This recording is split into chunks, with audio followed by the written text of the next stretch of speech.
Salut les internets, c'est Squatter de Ciné Ninja. Et aujourd'hui, on a squatté pour vous la folle histoire de Max et Léon, le premier long métrage du duo comique Palmacho, formé par Grégoire Ludig et David Marseille. Grégoire Ludig, c'est le frisé, c'est ça? Non, c'est l'autre. Ah, je les confonds tout le temps. Je te comprends, j'ai exactement le même problème avec Bataille et Fontaine. Le film est réalisé par Jonathan Barré, ce nom vous dit peut-être rien, mais il faut savoir que c'est sa première incursion dans le long métrage et que c'est aussi le réalisateur de tous leurs sketchs. La folle histoire de Max et Léon nous raconte donc les aventures du duo éponyme. Toujours pas le cheval dans Zelda, duo de potes un peu tir au flanc, Et Franck Buveur, qui se retrouvent embarqués bien malgré eux à défendre les couleurs de la patrie face à l'envahisseur allemand.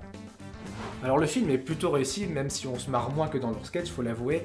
La faute a un style d'écriture qui est peut-être moins adapté au format long qu'au format court. Oui, c'est vrai que la grande force de l'humour de Palmacho, c'est avant tout leur style vraiment punchy, basé beaucoup sur la rythmique, qui du coup fonctionne bien sur un court.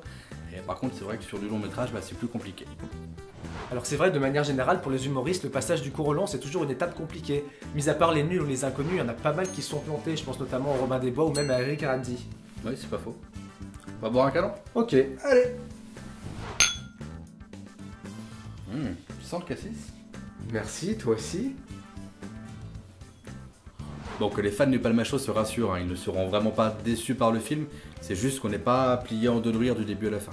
En tout cas, on retrouve quand même leurs pattes, ils vont même jusqu'à s'auto-référencer, et c'est vrai que l'histoire sert quand même de prétexte à de bons jeux sur des anachronismes. Finalement, je crois que c'est ça qui m'a le plus surpris, voire même déçu dans le film, c'est que je m'attendais à une vraie comédie, et en fait, on est presque plus confronté à une comédie d'aventure, non? Qu'est-ce que t'en penses? C'est vrai que ça fait forcément référence à des classiques du genre, je pense notamment à La Grande Vadrouille ou même à Indiana Jones, et parfois même Le Cornio. Ah oui, tu penses à la séquence où la moto se disloque, c'était sympa. Ouais. Exactement. Bon, on va boire un canon. C'est parti. Myosotis cendré des bêtes Cahors, ça. Ouais, moi j'aurais plutôt dit raisin fermenté. Et ça fait enfin plaisir de voir qu'une comédie française soigne la forme, sachant de ces comédies classiques où la majorité du budget passe dans la rémunération de ces têtes d'affiche. Oui, c'est vrai qu'ici les costumes et les décors sont très luxueux, ils n'ont rien à envier à certains films historiques. On peut même dire qu'on se rapproche de certaines comédies de luxe comme OSS 117 par exemple. Malgré tout, oui, c'est vrai que le film n'évite malheureusement pas certains écueils, je pense notamment à tout le passage en Syrie qui est véritablement le ventre mou du film, qui ralentit considérablement l'action et qui sert de toute façon qu'à introduire le personnage de Bernard Farcy. Quel acteur insupportable, il joue ici comme dans Taxi et puis comme dans tous ses autres films de toute façon. Putain, le mec comme il balance. Moi, une des choses qui m'a vraiment gêné dans cette histoire, c'est la manière de la raconter justement.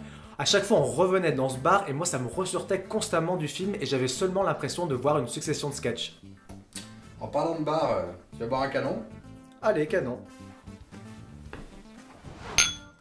En tout cas, il y a vraiment des choses qui nous ont fait marrer dans le film. Et pas forcément les mêmes d'ailleurs. C'est pas faux. Il y a ceci dit une référence qu'on avait en commun qui pour nous a été une des scènes les plus drôles du film. Et qui va peut-être pas forcément faire marrer tout le monde parce que cette référence, tout le monde ne l'a pas, notamment les plus jeunes. C'est pour ça qu'on vous invite, avant d'aller voir le film si c'est pas déjà fait, de taper dans la petite barre de recherche juste au-dessus, Quadricolore Bruno Vandelille, ça vaut le détour.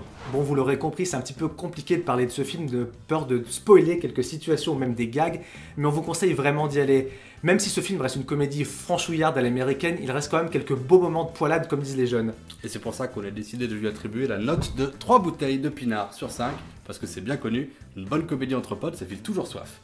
T'es sûr de ce que tu dis? Ah, c'est réputé. Bon, On va boire un canon.